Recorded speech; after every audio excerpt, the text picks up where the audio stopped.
18 വയസ്സായ കുട്ടി കഴിഞ്ഞ ദിവസം കൗൺസിലിങ്ങിന് വേണ്ടി വന്നപ്പോൾ ഭയങ്കര കരച്ചിൽ. അവൾക്ക് ലവ് ഫെയിലിയർ ആയിത്രേ.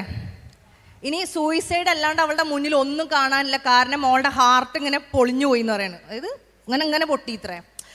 അപ്പോൾ ഞാൻ ആ കുട്ടിയോട് പറഞ്ഞു, ഇതിനെയും കാട്ടി പൊളിഞ്ഞ ഹാർട്ടുള്ള ആളായിരുന്നു ഞാൻ. ഇപ്പം നിൽക്കണം നിപ്പോക്ക്. നമുക്ക് ലൈഫിൽ ഫെയിലിയേഴ്സ് വരുമ്പോൾ അതൊരു ഓപ്പർച്യൂണിറ്റിയാണ് പഠിക്കാൻ വേണ്ടിയിട്ട്. നമ്മുടെ എന്തുകൊണ്ടാണ് അവിടെ ഒരു വിഷമം വരുന്നത്? എന്നെ ഒരാൾ റിജക്റ്റ് ചെയ്തു എന്നുള്ള തോന്നൽ. ആ റിജക്ഷൻ വന്നാൽ മാത്രമാണ് നിങ്ങളുടെ ലൈഫിലുള്ള റൈറ്റ് ഓപ്പർച്യൂണിറ്റീസ് നിങ്ങൾക്ക് കണ്ടുപിടിക്കാൻ പറ്റുള്ളൂ. ട്രൂ ലവ് 14-ാമത്തെ വയസ്സിൽ വരൂല മക്കളെ.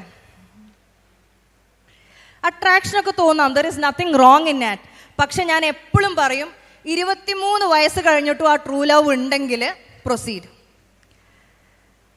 അല്ലാതെ 18 വയസ്സ് കഴിയുമ്പോഴത്തേനും ചാടിപ്പോയി അവനെ കല്യാണം കഴിച്ച്